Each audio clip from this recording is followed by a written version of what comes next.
ఆంధ్రప్రదేశ్లో ఎన్డీఏ కూటమి అధికారంలోకి రాగానే టాలీవుడ్ అంతా ఒక్కసారిగా సంబరాలు చేసుకుంది.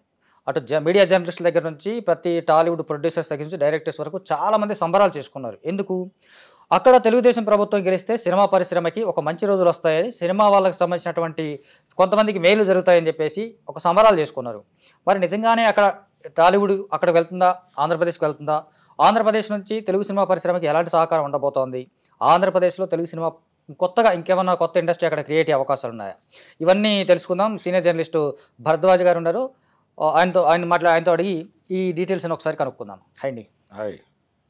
సో చూస్తున్నాం కదా, తెలుగుదేశం గెలవగానే లాస్ట్ టైం జగన్ గెలిచినప్పుడు ఎవరు పట్టించుకోలేదు, నాకు తెలిసి టాలీవుడ్ నుంచి పెద్దగా ఎవరు పట్టించుకోలేదు. ఇప్పుడు తెలుగుదేశం గెలవగానే మొట్టమొదటి ట్వీట్ దగ్గర నుంచి సంబరాల వరకు ఆల్మోస్ట్ చూస్తే గనక ప్రతి ఇంట్లో కేక్ కట్ చేశారని చెప్పేసి కూడా చెప్పుకుంటా ఉన్నారు టాలీవుడ్లో. పర్టికులర్గా ప్రతి ఆఫీస్లో కూడా కేక్ ప్రతి ఆఫీస్లో మాత్రమే కాదు, ప్రతి ఆఫీస్లో కూడా కేక్ కట్ చేశారు. ఓకే, ఆఫీసులు అన్నింటిలో కేక్ కట్ చేశారు. మీడియా వాళ్ళు కూడా కేకులు కట్ చేసి సంబరాలు చేసుకున్నారు. అంటే సినిమా ప్రొడక్షన్ ఆఫీసుల్లో మాత్రమే కాదండి, మీడియా ఆఫీసుల్లో కూడా కేకులు కోసి స్వీట్లు పంచుకున్నారు. ఓకే, సో అదే సరే, మీడియా అంటే మన సెక్షన్ పక్కన పెడదాం. సినిమా పరిశ్రమ వరకు వస్తే చూస్తే కనుక సినిమా జర్నలిస్టులు కూడా కేకులు కట్ చేసి సంబరాలు చేసుకున్న సందర్భం చూసాం. సరే, డైరెక్టర్స్, ప్రొడ్యూసర్స్ చాలామంది, ఇంకొంతమంది ఒక అడుగు ముందుకేసి ఆయా ప్లేసులకు వెళ్ళారు. పిఠాపురం వెళ్ళిన వాళ్ళు ఉన్నారు, విజయవాడ వెళ్ళిన వాళ్ళు ఉన్నారు, మంగళగిరి వెళ్ళిన వాళ్ళు ఉన్నారు, ఇట్లా తాడేపల్లి ఇట్లా వెళ్ళిన వాళ్ళంతా ఉన్నారు. మనం చూసాం. నిజంగా చంద్రబాబు గెలవగానే సినిమా పరిశ్రమకి ఎందుకు ఇంత జోష్ కనిపిస్తా ఉన్నాయి? అంటే ఒకటి, ఆ మధ్య ఒక ప్రొడ్యూసర్తో ఓపెన్ డిబేట్లోనే ఒక ఛానల్లో ఒక మాట అడిగాను నేను. అంటే ఒక మాట అనేసాను నేను. అదేంటంటే తెలుగు సినిమాకి కులం ఉంది, తెలుగు సినిమాకి కులం ఉంది, అది కమ్మ కులం అయి ఉంది అన్నాను. అంటే దాన్ని ఖండించారు ఆయన. ఓకే, సీరియస్గా ఖండించాడు. ఖండించి మాది సినిమా కులం, ఇక్కడ వేరే కులం లేదు అన్నాడు. ఒక 10 నిమిషాల తర్వాత అదే ప్రశ్నని నేను ఇంకోలాగా అడిగాను అదే నిర్మాతని. సినిమా పరిశ్రమకి కులం లేదు, ఓకే, ఇప్పుడు వైఎస్ఆర్సీపీ, తెలుగుదేశం అనే 2 పార్టీలు ఉన్నాయి. ఆ 2 పార్టీలో ఇండస్ట్రీ ఎటువైపు మొగ్గు చూపిస్తుంది అంటే తెలుగుదేశం వైపే అన్నాడు ఆయన. మరి ఇందాక కాదన్నారు కదా అన్నాడు. ఓకే, ఇందాక కాదంటాం ఏంటి, ఇందాక మీరు అడిగిన ప్రశ్న ఏంటి అన్నాడు ఆయన. అలా ఓ చిన్న చర్చ జరిగింది. ఓకే, సో తెలుగుదేశం జెండా అనే కంటే కూడా ఇండస్ట్రీ మీద కమ్మ జెండా ఎగురుతున్న మాట వాస్తవం. ఓకే, పెద్ద స్టేట్మెంట్ ఇది. ఆఫ్కోర్స్ మీరు చాలాసార్లు చెప్పారు, చాలా సందర్భాల్లో. ఆ ఇన్ఫ్లుయెన్స్ ఉంది, ఇప్పటికీ ఆ ఇన్ఫ్లుయెన్స్ ఉంది.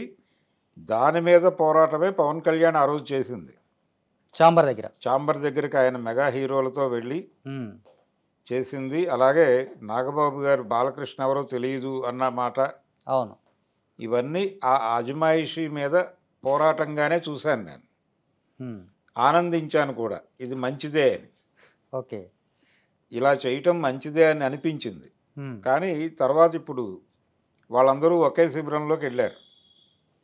సో ఇప్పుడు అవన్నీ వాళ్ళకి అలా కనిపించవు, ఆ కోణంలో కనిపించవు. అంటే మీరు అన్నదాన్ని కొంచెం చేసుకుంటే కనుక అది సపరేట్. కాబట్టి పవన్ కళ్యాణ్ తనకు అన్యాయం జరిగిందని చెప్పేసి చాంబర్ దగ్గర కూర్చొని గొడవ చేయటం, అవును, అంతకుముందు బాలకృష్ణ మీద కాల్ఫల్ ఇండస్ట్రీ అంతా ఒక దగ్గరికి వచ్చి ఆయన కాపాడే ప్రయత్నం చేసింది. మా మీద వ్యక్తిగతంగా దాడులు జరుగుతుంటే ఇండస్ట్రీ ఎందుకు పట్టించుకోవటం లేదు, మా 2 కులాలు వేరేనే కదా అనే అర్థంతో కదా మీరు అన్నారు ఇప్పుడు. అవును, అవును. సో నాగబాబు చెప్పిన మాట కూడా బాలకృష్ణని పర్సనల్గా కాకుండా ఆ వర్గం నేపథ్యంలోనే అన్నాడంటారు. బాలకృష్ణ వర్గం నేపథ్యంలోనే అన్నారు, సామాజిక వర్గం అంతే నేపథ్యంలో అన్నాడు. అంటే ఆ కాన్షియస్నెస్ వాళ్ళకి అనివార్యంగా ఉంటుంది. ఓకే, ఎవరైనా అణచివేతకు గురైనటువంటి వాడికి ఉంటుంది, అది అరుస్తాడు. రెండోది, చాలా ప్రధానమైన విషయం ఏంటంటే చాలా సందర్భాల్లో దాసరికి చిరంజీవికి మధ్య ఒక గ్యాప్ కనిపించేది, ఒకటే అయినప్పటికీ. అక్కడ ప్రాబ్లం ఏంటంటే చిరంజీవి గారి ప్రొడ్యూసర్లు అందరూ అవును కమ్మ సామాజిక వర్గానికి చెందిన వాళ్ళు, మెజారిటీ. దాంతో ఆయన దానికి వ్యతిరేకంగా మాట్లాడే పరిస్థితుల్లో లేడు. కానీ సఫికేషన్కి గురయ్యాడు ఆయన కూడా. సఫికేషన్కి గురైన మాట వాస్తవం, రకరకాలుగా. దాసరి చిరంజీవి. ఓకే, ఇది దాసరితో కాదు, ఆయన నిర్మాతలతోనే. ఓకే, ఆయన చాలా ఒదిగి బీయింగ్ ఏ స్టార్ చాలా ఒదిగి ఉన్నాడు ఓకే అనేది వాస్తవం. అది ఆయన రకరకాలుగా ఎక్స్ప్రెస్ చేశాడు. క్రమశిక్షణ అన్నారు, లేకపోతే అంటే ఒదిగి ఉండడము, నిర్మాతలకు ఇబ్బంది కలగకుండా ఉండటానికి నేను చాలా కష్టపడ్డాను ఈ స్టేట్మెంట్ ఇలా చూసారా మీరు అని చెప్పుకున్నాడు ఆయన. ఓకే. దాంతోపాటు ఈ రీసెంట్గా ఒక మాట అన్నాడు ఆయన. న్యాయం కావాలి సినిమా అప్పుడు నేను ఒక అసిస్టెంట్ డైరెక్టర్ వచ్చి మీరు సెట్లో ఉండాలన్నాడు. నేను వెళ్ళి నిలబడ్డాను. క్రైన్ మీద క్రాంతి గారు ఉన్నారు. ఎవడు రమ్మన్నాడు నిన్ను, నువ్వేమన్నా పెద్ద సూపర్ స్టార్ని అనుకుంటున్నావు, వచ్చి నిలబడ్డావు, వెళ్ళి బయటకు పో అన్నాడు ఆయన. ఫ్యామిలీ స్టార్ ఫంక్షన్లో అన్నాడు కాదు, న్యూక్లియస్ ఫంక్షన్ చెప్పాను రీసెంట్గా అన్నాడు. నాకు చాలా బాధేసింది. అదేంటి వాళ్ళు పిలిస్తే కదా లోపలికి వచ్చాను నేను, ఇలా అందరిలోనూ అవమానించారు ఏమిటి అని బాధేసింది. కానీ నా మనసులో ఒక కోరిక కలిగింది ఆయన మీద, కోపం కంటే కూడా. ఆయన అన్నాడు కదా, నువ్వేమన్నా పెద్ద సూపర్ స్టార్ని అనుకుంటున్నావా అని, అవ్వాలి అని ఒక చిన్న దాన్ని పాజిటివ్గా తీసుకుని నేను ఎదుగుదలకి ఉపయోగించుకున్నాను అన్న ధోరణిలో మాట్లాడాడు. సేమ్ ఇలాంటి సిమిలర్గానే రజనీకాంత్ కూడా ఈ మధ్య కాలంలో ఒక సినిమా ఫంక్షన్లో అన్నాడు, పలానా స్టూడియోకి రమ్మన్నాడు ఒకటి, నన్ను కారు కూడా పంపించలేదు, నేను వెళ్ళాను, నిన్నెవరు రమ్మని పట్టించుకోకపోతే నడుచుకుంటూ ఇంటికి వెళ్ళాను, ఆ రోజే డిసైడ్ అయ్యా కాస్ట్లీ కారు కొనుక్కోవాలని. దానికి ఇన్స్పిరేషన్ లాగా ఉంది ఆ రోజు చిరంజీవి గారు చెప్పింది. నిజంగా కావచ్చు. అయితే ఒకటి వాస్తవం, ఆయన ఇండస్ట్రీ నుంచి రాజకీయాల్లోకి వెళ్ళిపోయేటప్పుడు ఒక పార్టీ ఇచ్చి మాట్లాడాడు. అందులో ఇండస్ట్రీలో తను తొలి రోజుల్లో పడ్డటువంటి ఇబ్బందులు, తర్వాత నిర్మాతల కోసం ఆయన చేసినటువంటి అనేక త్యాగాలు అవన్నీ చెప్పుకున్నాడు. ఆ చెప్పుకున్నటువంటి మాటల్లో ఆయన పడిన కష్టం చెప్పుకున్నాడు ఆయన. ఆ కష్టం వెనకాల అంటే నాకు తెలిసి త్రివిక్రమరావు గారు తప్ప, విజయలక్ష్మి ఆర్ట్స్ త్రివిక్రమరావు గారు తప్ప ఎవరు చిరంజీవి గారు అనేవాళ్ళు కాదు. ఓకే. చిరంజీవి అనే పిలిచేవాళ్ళు, ఆయన ప్రత్యేకంగా గారు అని పిలిచేవాడు. ఆబ్వియస్గా వేరియేషన్ కనిపిస్తుంది కదా. అలాగే చాలామంది ఆ రోజుల్లో సినిమా పరిశ్రమతో సంబంధాలు ఉన్న వాళ్ళకి తెలుసు క్రాంతి గారు ఆయన ఎలా పిలిచేవాడు. ఓహో. చిరంజీవిని అవును ఉరేయ్ అని పిలిచిన సందర్భాలు కూడా ఉన్నాయి. శివుడు శివుడు శివుడు అనే సినిమా సందర్భంగా ఆయన చిరంజీవిని కోదండరామిరెడ్డిని కలిపి ఒక సన్నివేశ చిత్రీకరణలో ఇద్దరిని కలిపి తిట్టాడు. ఓకే. అంటే స్క్రిప్ట్కి వ్యతిరేకంగా షాట్ నడుస్తోంది అనేది ఈయన కోపం. ప్రొడ్యూసర్ ఈయన ప్రొడ్యూసర్ మాత్రమే కాదు, ఈయన డైరెక్షన్లో కూడా అవును ఇన్వాల్వ్ అయ్యేవాడు, డైరెక్టర్ని డైరెక్ట్ చేసేవాడు. ఓకే. ఈ ఇబ్బందులు రాఘవేంద్రరావు గారు కూడా పడ్డాడు ఆయనతో, క్రాంతి కుమార్తో. ఈ సఫరింగ్ ఉండేది ఆయనతో ఎవరు పని చేసినా. ఓకే. ఆ టార్చర్ ఉండేది. అలా ఒక షార్ట్ స్క్రిప్ట్ ప్రకారం అనుకున్నప్పుడు అది కెమెరా ముందు ఇలా చేస్తే బాగుంటుంది, ఎఫెక్టివ్గా ఉంటుంది జనంలో అని ఒక సలహా ఈయన చెప్పాడు చిరంజీవి. దాన్ని ఆయన ఓకే చేశాడు. అవును నిజమే, ఇలా చేస్తే బాగుంటుంది. డైరెక్టర్ అలా షూట్ జరుగుతుంది, ఆయన దూరంగా నిలబడి చూస్తున్నాడు. పేపర్ ప్రకారం జరగట్లా, వచ్చి ఇద్దరిని తిట్టాడు. ఓకే. కట్ చేస్తే మర్నాడు షూటింగ్కి కోదండరామిరెడ్డి రాలా, చిరంజీవి వెళ్ళాడు. ఓకే. డైరెక్టర్ రెడీ అని అడిగాడు. ఇంటికి ఫోన్ చేశారు, అప్పుడు సెల్ ఫోన్లు లేవు, ల్యాండ్ లైన్. ఫోన్ చేస్తే ఆయన రాత్రి హైదరాబాద్ వెళ్ళారని చెప్పింది వాళ్ళ ఆవిడ. ఓకే. హైదరాబాద్ వచ్చి అక్కినేని నాగేశ్వరరావు గారి సినిమా ఒకటి, ఈ సినిమా ఉండటం వలన వద్దనుకున్నాడు ఆయన. ఓకే. శ్రీరంగ నీతులు అనే సినిమా, నేను ఆ సినిమా చేస్తానని ఇక్కడికి వచ్చి కమిట్మెంట్ తీసుకున్నాడు. ఆ సినిమా మిగిలిన బ్యాలెన్స్ వర్క్ అంతా క్రాంతి గారే చేసుకున్నాడు. న్యాయం కావాలి కదా, శివుడు సారీ, డైరెక్టర్గా ఆయన పేరే పడుతుంది, కోదండరామిరెడ్డి పేరే పడుతుంది, కానీ ఆ బ్యాలెన్స్ అంతా ఆయన చేసుకున్నాడు. ఓకే. సినిమా కూడా ఆడలేదు అనుకుంటా. ఆ తర్వాత ఇంకా బ్యానర్లో కోదండరామిరెడ్డి లేడు. ఓకే. శివుడు సినిమా ఆడలేదు కదా. ఆడలేదు. ఓకే. ఒక ఓపెనింగ్స్ వచ్చి ఆగిపోయింది. అది శ్రీరంగ నీతులు హిట్. చిరంజీవి ఎందుకు వెళ్ళలేదు, ఒకే కోపం ఇద్దరికీ వచ్చి ఉండాలి కదా. అవును. ఈయన సర్దుబాటు, మనం ఎదుగుతున్నటువంటి దశలో ఉన్నాం, ఇక్కడ ఘర్షణలు పడకూడదు. అంటే ఎగ్జాక్ట్గా మీరు చెప్పిందని చూస్తే ఒకవేళ చిరంజీవి కూడా సేమ్ ఈయన సామాజిక వర్గం అయితే కనుక ఆయన తిట్టేవాడు అలాగా. అంటే ఇక్కడ రెండు కోణాలు వస్తాయి. ఆయన అలాగే తిట్టువాడంటే కనుక అది ఆయన గుణం అనుకోవచ్చు. ఆయన గుణమే. రాఘవేంద్రరావును కూడా అలాగే అనేవాడు కదా. అదే. సో ఇప్పుడు మనం ఇటు వస్తే కనుక మనం మళ్ళీ ఎక్కడికి వెళ్ళిపోతున్నాం మనం.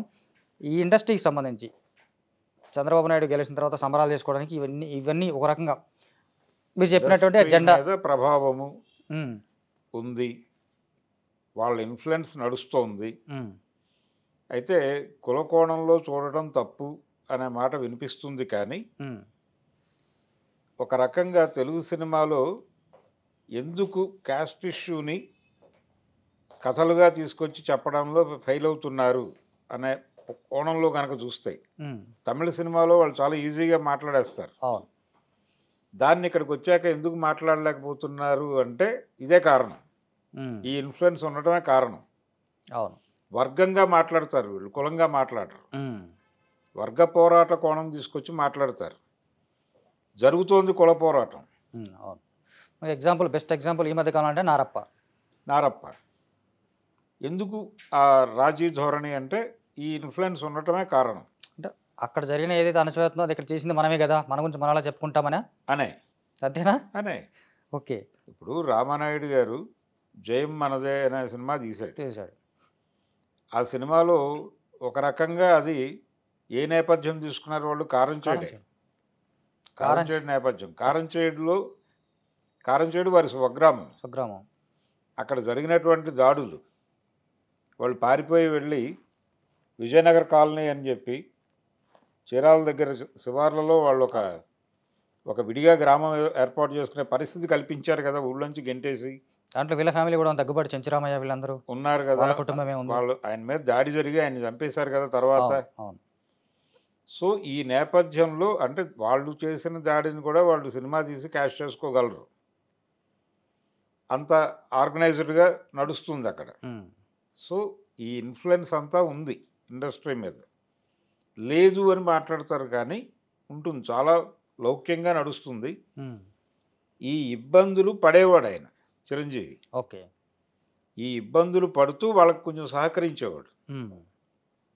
దాసరితో కలిస్తే వీళ్ళు ఒక కూటమిగా ఏర్పడుతున్నారని ఎక్కడ వీళ్ళు అనుకుంటారో అని గ్యాప్ మెయింటైన్ చేసేవాడు. ఓకే.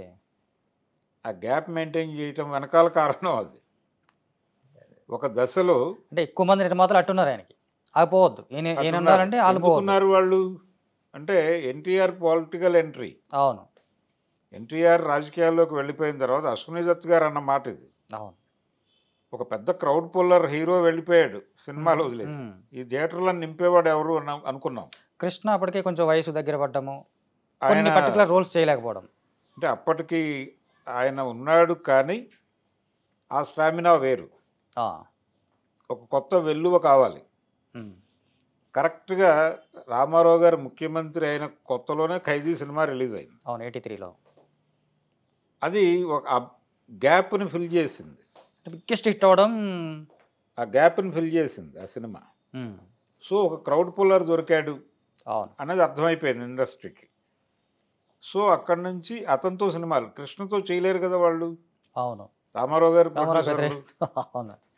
ఈవెన్ జస్టిస్ చౌదరి తీసినటువంటి త్రివిక్రమరావు గారు తర్వాత ఈయనతోనే సినిమాలు తీశాడు కదా. అవును. చిరంజీవితోనే. పల్లవి వెంకటరత్నం గారు చిరంజీవితోనే చేశాడు కదా. అవును. అశ్విని దత్ ఈయనతోనే క్యారీ అయ్యాడు కదా. సో అంటే ఆయన కేవలం ప్రసాద్ ఎన్టీ రామారావు గారు ప్రొడ్యూసర్ కదా. తర్వాత కేవలం చిరంజీవితోనే చేశాడు. కేవలం చిరంజీవితోనే చేశాడు. బాలకృష్ణ డేట్లు చూసేవాడు ఆయన. ఓకే. కానీ ఈయనతోనే చేశాడు, ఈయనతోనే సినిమాలు తీసేవాడు. లాస్ట్ సినిమా మృగరాజు వరకు అనుకుంటా కదా. మృగరాజు వరకు వాళ్ళే సినిమాలు తీశారు. ఈయనతో వాళ్ళతో ఘర్షణ అలా పెట్టుకుంటాడు ఈయన. అది కాక కృష్ణ గారు ఎన్టీఆర్కి వ్యతిరేకంగా ఉంటాడు కాబట్టి ఆయనతో తీయలేదు.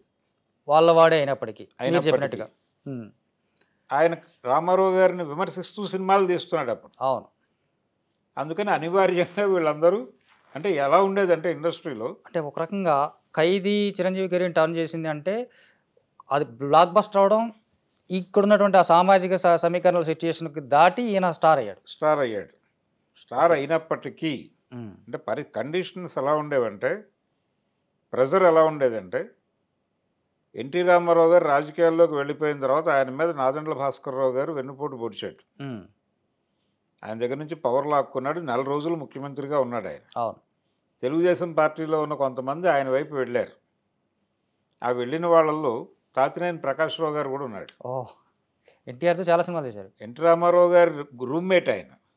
అవును. మెడ్రాస్లో ఈయన వెళ్ళినప్పుడు ఈయన గదిలోనే ఆయన ఆశ్రయం పొందాడు.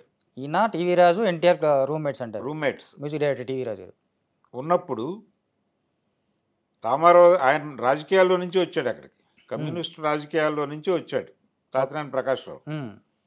వచ్చిన వాడు ఈయన పార్టీ పెట్టినప్పుడు ఈయనతో ట్రావెల్ అయ్యాడు.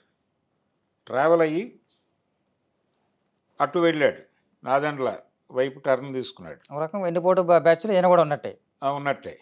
అయితే ఎప్పుడైతే ప్రకాష్ రావు గారు నాదెండ్ల వైపు ఉన్నాడు అనేది బయటకు వచ్చిందో ఇండస్ట్రీ అలర్ట్ అయింది. ఓకే. అలర్ట్ అయ్యి తాతినేని ప్రకాష్ రావు గారు అబ్బాయి ప్రసాద్ అప్పటికి సినిమాలు చేస్తున్నాడు. ఓకే. తెలుగులో చిరంజీవితోనూ బాలకృష్ణతోనూ. చిరంజీవితో నాగు అనే సినిమా చేశాడు ఏవిఎం వాళ్ళకి. ఆ తర్వాత పులి అనే సినిమా కమిట్ అయి ఉన్నాడు చిరంజీవితో. అనౌన్స్మెంట్ వచ్చేసింది. ఓకే.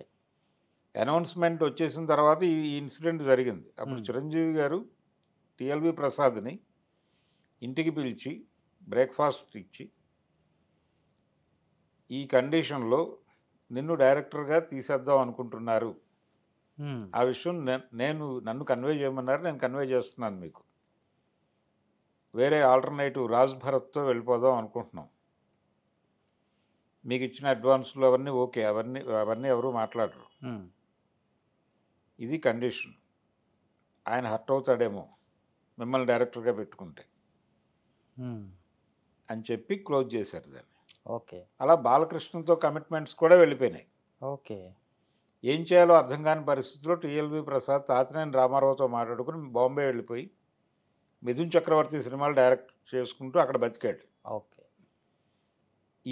ఈ ఇంత ఆందోళన ఉండేది సినిమా మీద, ఆ కులం తాలూకా ఇన్ఫ్లుయెన్స్. ఓకే. టిఎల్వి ప్రసాద్ మళ్ళీ ఆ కులానికి చెందినవాడే. అంతే కదా. భాస్కర్రావు అదే వాళ్ళ ఘర్షణలో మనం ఇరుక్కుంటామేమో అని చెప్పి ఏం జాగ్రత్త తీసుకుని చిరంజీవి ఆ సినిమా ప్రొడ్యూసర్లు రెడ్లు పులి అందరూ జాగ్రత్త పడిపోయి అసలు మనం చాలా కాన్షియస్గా ఉండాలి ఈ వ్యవహారంలో అని ఓకే టిఎల్వి ప్రసాద్ని తప్పించి రాజ్ భరత్తో డైరెక్ట్ చేయించుకున్నారు. ఈ లెవెల్ ఇన్ఫ్లుయెన్స్ నడిచింది తెలుగు సినిమా మీద అనేది అందరికీ తెలిసిన విషయమే. ఇప్పుడు అదే కళ జగన్మోహన్ రెడ్డి టిక్కెట్ల విషయంలో ఇబ్బంది పెట్టాడు అనేది వాస్తవమే. ఆయనలో ఇది ఉంది. అంటే తెలుగు సినిమా పరిశ్రమ వీళ్ళది, సో వీళ్ళ ఆర్థిక వనరులు దెబ్బతీయుట అనే కార్యక్రమంలో భాగంగా కొంచెం ఎవరితో ఎలా వ్యవహరించాలి అనే దానికి సంబంధించి ఆయన వ్యాకరణం ఆయన రాసుకున్నాడు జగన్. ఆ సఫరింగ్ వీళ్ళు ఫేస్ చేశారు. పర్ఫెక్ట్ ఎగ్జాంపుల్ అమరావతి అనుకుంటా. అమరావతి అంతకుముందు తెలుగు సినిమా సెలబ్రేషన్స్ అమరావతిలో చేసేవాళ్ళు టీడీపీ హయాంలో. అవును, నంది అవార్డ్స్ కూడా ఇచ్చినట్టున్నారు, అక్కడ ఇచ్చారు. వీళ్ళు సినిమా ఫంక్షన్ ఒకటి హైదరాబాద్లోను ఒకటి అమరావతిలోను చేసేవాళ్ళు.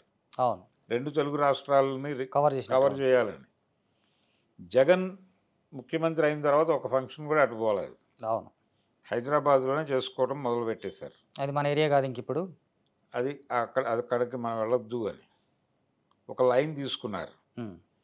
అది కూడా స్పష్టంగా కనిపిస్తుంది. రెండోది, జగన్ కూడా పర్టికులర్గా కరోనా అనంతరం కొంచెం అంటే ఎన్నికలుగా దగ్గర పడుతున్న దశలో వీళ్ళతో అంటే పవన్ కళ్యాణ్తో వ్యవహరించటం వకీల్ సాబ్ దగ్గర మొదలైంది. అది మిగిలిన హీరోలతో ఫ్లెక్సిబుల్గానే ఉన్నాడు మళ్ళీ. అవును, మహేష్ బాబు సినిమాలకి వాటికి ఓకే, ఈవెన్ చిరంజీవి సైరాకి వీటికి కూడా. అవును, సైరా కాదు ఇది ఆయన చేసినటువంటి ఆచార్య సినిమా గురించే వెళ్ళారు అప్పుడు మాట్లాడటానికి. నిజానికి చిరంజీవిని ముందు జగనే పిలిచాడు. ఓకే, పిలిచి ఆయనతో వేరే విషయం కొన్ని పొలిటికల్ ఇష్యూస్ మాట్లాడటానికి పిలిచాడు ఆయన. దాంతోపాటు సినిమాకి సంబంధించినటువంటి సమస్యల్ని కొంచెం మీరు చూసుకోవాలి మా తరఫున అన్న టోన్లోనే పిలిచి మాట్లాడే ప్రయత్నం చేశాడు ఆయన. అది చిరంజీవే వెళ్ళినట్టుగా ప్రొజెక్ట్ అయింది బయట. ఓకే. కానీ ఆయనే పిలిచాడు, జగనే పిలిచాడు. పిలిచి రాజ్యసభ ఇలాంటివి కూడా ప్రస్తావించాడు. కానీ ఈయన సున్నితంగా నో పాలిటిక్స్ అని చెప్పాడు. చెప్పేసి ఇండస్ట్రీ సమస్యలు కొన్ని ఉన్నాయి, వాటిని మీరు పట్టించుకోవాలని మాత్రమే మాట్లాడి వచ్చేసాడు. వచ్చిన తర్వాత వీళ్ళందరినీ తీసుకుని వెళ్ళాడు ఆయన. ఓకే. మహేష్ బాబుని, ప్రభాస్ని, రాజమౌళిని, దిల్ రాజు వీళ్ళందరినీ కలిపి ఒక యూనిట్గా పట్టుకెళ్ళి మాట్లాడొచ్చాడు. అప్పుడు కూడా చాలా కొంచెం ఒబీడియంట్గా ఉన్నాడు అక్కడ. అది ట్రోల్ అయింది. అవును. అంటే లౌక్యంగా ఉండుట అనేది ఆయనకి కెరియర్ ప్రారంభం నుంచి అలవాటు. ఓకే. అందుకని లౌక్యంగా ఉన్నాడు.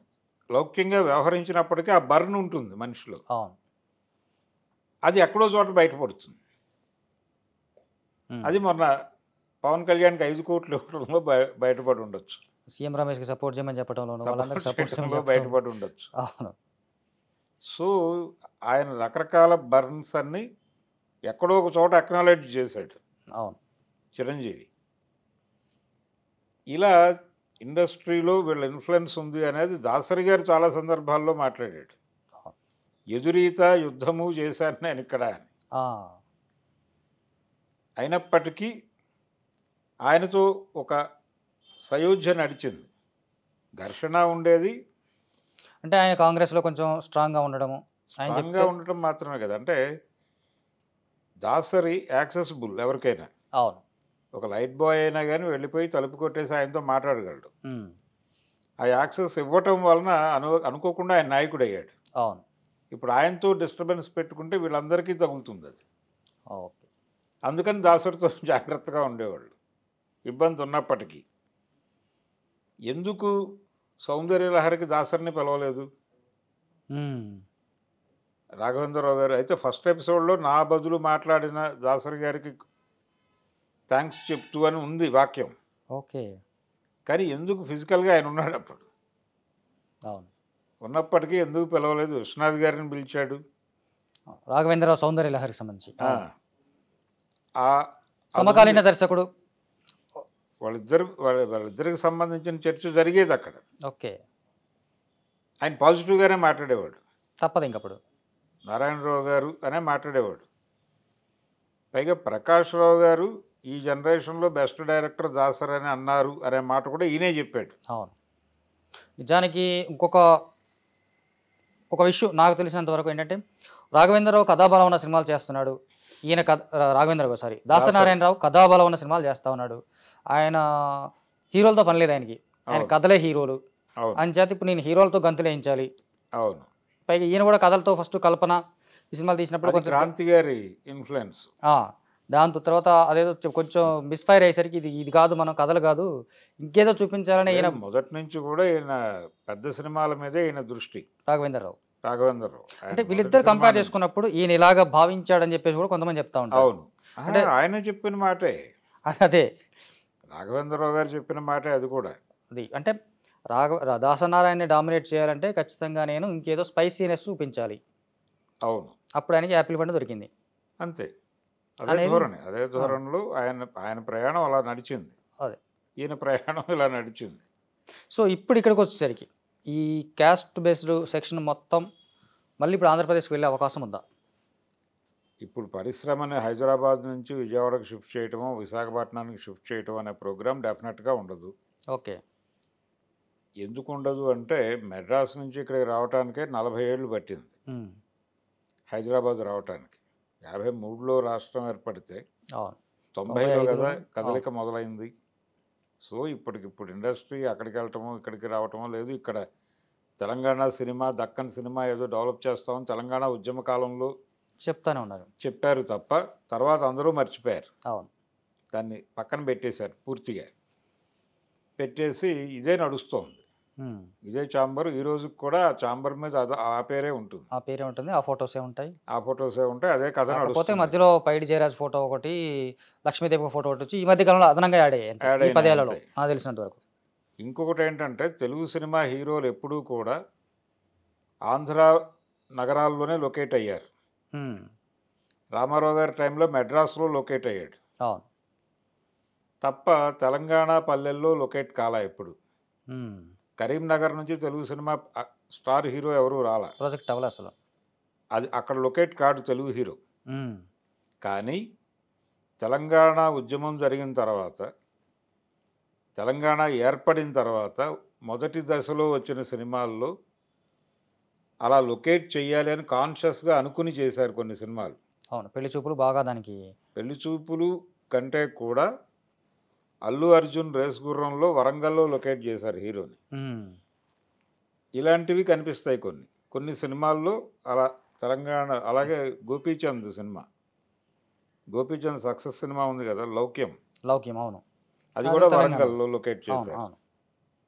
అట్లాగే నాని ఎంసీఏ కూడా వరంగల్ లొకేషన్, వరంగల్ లొకేట్ చేశారు. ఇలా జరిగింది ఆ టైంలో. తర్వాత మళ్ళీ వదిలేశారు. అది కాన్ఫిడెన్స్ వచ్చింది, అది ఇంకేం అవ్వదు. తెలంగాణ సినిమా ఏరియాలోకి వచ్చి ఈ అస్తిత్వవాద ఉద్యమ ప్రభావం సినిమా మీద లేదు అనే కాన్ఫిడెన్స్ ఎప్పుడైతే వచ్చిందో వాళ్ళు మళ్ళీ బెజవాడలోను విశాఖపట్నంలోనూ లొకేట్ చేసుకోవడం మొదలుపెట్టారు. ఇంత కాన్షియస్గా ఉంటుంది ఇండస్ట్రీ.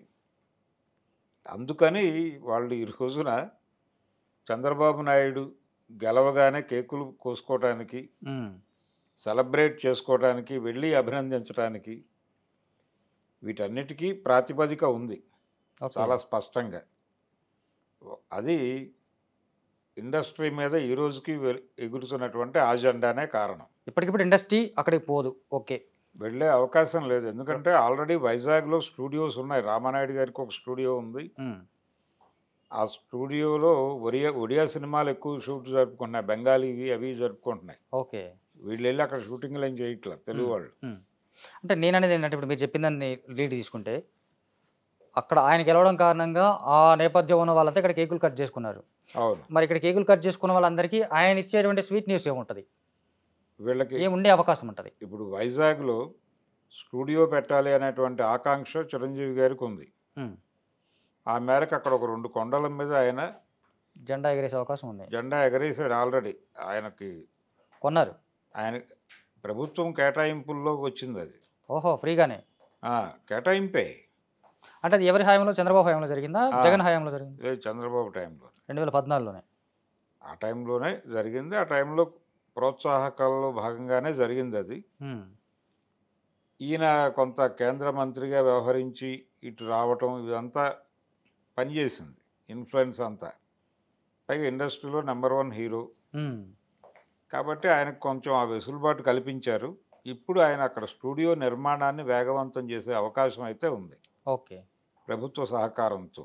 అట్లాగే ఆంధ్రప్రదేశ్ నుంచి ఏమైనా కొత్త పాలసీస్, తెలుగు సినిమాకి సంబంధించి కొత్త పాలసీస్ అంటే గతంలో జగన్ కూడా ఒక మాట చెప్పింది, ఇక్కడ జరిగే షూటింగ్స్ జరిగితే కనుక కొంత రాయితీ ఇస్తామన్నది. అది వర్కౌట్ అవ్వలేదు యాక్చువల్గా, ఆచరణలోకి రాలేదు. రాయితీ అనేది మొదటి నుంచి ఉంది, ఈ రోజున కొత్తగా వచ్చింది కాదు. ఇండస్ట్రీ మెడ్రాస్లో ఉన్నప్పుడు కూడా ఆంధ్రప్రదేశ్లో షూటింగ్ జరిగితే, ఆంధ్రప్రదేశ్లో షూటింగ్ జరిపితే పన్ను రాయితీలు అన్ని రాయితీలు ఇచ్చారు అప్పుడు కూడా. ఓకే, సబ్సిడీలు కూడా ఇచ్చారు. సబ్సిడీలు ఇచ్చారు. చాలామంది క్లెయిమ్ చేసుకుని తీసుకునేవాళ్ళు. పోకూరు బాబురావు గారిని అడిగితే ఈ విషయం చాలా స్పష్టంగా చెప్తాడు ఆయన. ఓకే, ఎందుకంటే ఆయన ఎంత పర్సంటేజ్ ఆంధ్రాలో తీయాలో అంత పర్సంటేజ్ ఆయన ఆంధ్రాలో తీసేవాడు, సబ్సిడీ వరకు, సబ్సిడీ కోసం. ఓకే, ఇంత తీయాలి అనుకుంటే అంత తీసి వాళ్ళకి చూపించేవాడు. ఓకే, దీన్ని మెయింటైన్ చేశాడు ఆయన, సబ్సిడీ తీసుకునేవాడు ఆయన. సో ఇలా కొంతమంది నిర్మాతలు దాని మీద వర్కౌట్ చేసేవాళ్ళు బడ్జెట్ని. ఇప్పుడు హైదరాబాద్ వచ్చినా కూడా అది నడిచిందా? ఏది ఇండస్ట్రీ హైదరాబాద్ వచ్చిన తర్వాత కూడా? వచ్చిన తర్వాత లేదు ఇక. ఓకే, ఇప్పుడు మళ్ళీ ఆంధ్రాలో షూటింగులు చేసుకుంటే లొకేషన్ ఫ్రీ అన్నాడు కదా జగన్ కూడా. జగన్ అన్నాడు, అవును, మీ ఇష్టం, మీరు షూటింగ్ చేసుకోండి, కాకపోతే ప్రొటెక్షన్కి పేమెంట్ ఇచ్చుకోండి విడిగా అని మాత్రమే చెప్పాడు. అవును, ఆయన ఘర్షణ కూడా ఎవరితో? పొలిటికల్ ఏరియాలో ఉన్నటువంటి వాళ్ళతోనే ఘర్షణ పడ్డాడు, పవన్ కళ్యాణ్తోనూ. అలాగే బాలకృష్ణతో కూడా అది ఉంది, కానీ బాలకృష్ణ ఎప్పుడు దాన్ని ఘర్షణాత్మక వైఖరిగా తీసుకోలేదు. అవును, తీసుకోకుండా తన సినిమా ఏ పద్ధతిలో రిలీజ్ అయినా ఆయన పెద్దగా ఇన్వాల్వ్ అయ్యేవాడు కాదు. సినిమాల విషయంలో ఎప్పుడు బాలకృష్ణ కమెంట్స్ లేవు, పెద్దగా చేయలేదు. పొలిటికల్ కమెంట్, దాన్ని పొలిటికల్ చేయాల, పొలిటికలైజ్ చేసే ప్రయత్నం చేయలేదు. పవన్ కళ్యాణ్ చేశాడు. పవన్ కళ్యాణ్కి సంబంధించి వాళ్ళు కూడా కాన్షియస్గా ఉన్నారు. అయితే ఈ టిక్కెట్ల వివాదం ఇవి జరిగినప్పుడు తెలుగుదేశం పార్టీ నుంచి చంద్రబాబు నాయుడు గారే ఆ మాట అన్నాడు. సినిమా వాళ్ళను కూడా ఏడిపిస్తున్నాడు ఈయన అవును అన్నాడు. సో ఇప్పుడు తను ఏడిపించకుండా ఎంత అడిగితే అంత, ఎలా కావాలంటే అలా చేసుకోండి, ఏం పర్లేదు, నేను చూసుకుంటాను. ఆ రకంగా ఫస్ట్ బెనిఫిట్ అవబోయే సినిమా కల్కి, అంతేనా? కల్కి ఈయన యాక్చువల్గా అశ్విని దత్ 260 సీట్లు వస్తాయని గతంలోనే చెప్పిన మాట ఇప్పుడు ఒకటి వైరల్ అవుతుంది. రీసెంట్గా ఆయన ఒక వీడియో చేశాడు, దాంట్లో 200, అది నిజంగా అంత వచ్చేసింది, అది వైరల్ అవుతుంది. అక్కడ గెలవాలని చెప్పేసి ఆయన అక్కడ మకాం వేసుకొని విజయవాడలోనే ఉన్నాడు. ఉండటం మాత్రమే కాదు, చాలా స్పష్టంగా ఇండస్ట్రీ నుంచి జగన్ మీద, పర్టికులర్గా అమరావతి 3 రాజధానుల వ్యవహారం మీద సీరియస్గా ధ్వజమెత్తినటువంటి వాడు అశ్విని దత్. మొదటి నుంచి ఆ విషయం ఎప్పుడు కాంప్రమైజ్ కాలేదు. ఆయన మాట్లాడుతూనే ఉన్నాడు రెగ్యులర్గా. అవునవును. ఈ మాట్లాడటానికి కారణం ఏంటంటే ఆయన ప్రాపర్టీ ఇరుక్కుని ఉంది అక్కడ అమరావతి ఎపిసోడ్లో. అంటే ఎయిర్పోర్ట్ విస్తరణలో భాగంగా ఆయన భూములు వెళ్ళినాయి. ఓకే, దానికి సంబంధించి అప్పటి ప్రభుత్వంతో ఒక అవగాహన కుదుర్చుకున్నారు వీళ్ళు. కాంపన్సేషన్. ఆ అవగాహన పక్కకి వెళ్ళిపోయింది జగన్ వచ్చిన తర్వాత. అది నష్టమే కదా ఆయనకి. అది మాట్లాడేవాడు ఆయన ప్రతి సందర్భంలోనూ, ఆ సఫరింగ్. అదే ఇప్పుడు దాని నుంచి బయటపడ్డాము అనేటువంటి ఒక రిలీఫ్ ఉంది ఆయనకి. అవును, ఆ బయటపడటం కోసం నిజానికి కల్కి సినిమా సమ్మర్లో కాకుండా ఇప్పుడు రిలీజ్ చేయడానికి రీజన్ కూడా రిజల్ట్ తర్వాత వస్తే, మాకు అనుకూలంగా వస్తే కావాల్సినంత టికెట్ రేట్లు పెంచుకోవచ్చు అని కూడా అన్నారు. అని కూడా ఒక అభిప్రాయం ఉంది. అయితే ఆయన మే 9 అనేది ఒక రకంగా సెంటిమెంట్గా ఒక డేట్ అనుకున్నాడు ఆయన. జగదేక వీరుడు అతిలోక సుందరి డేట్. జగదేక వీరుడు అతిలోక సుందరి మాత్రమే కాదు, మహానటి కూడా అదే రోజు రిలీజ్ అయింది. సో ఆ డేట్ బాగుంటుంది, ఆ రోజు రిలీజ్ చేద్దాం అనేది ముందు అనుకున్నారు. ఎలక్షను, ఐపీఎల్ ఇవన్నీ వచ్చేసరికి జనం మూడ్ అటు ఉంటుంది కాబట్టి, రెండోది ఈసారి హోరాహోరీ యుద్ధం జరుగుతుంది అనే విషయం ఆయనకు తెలుసు.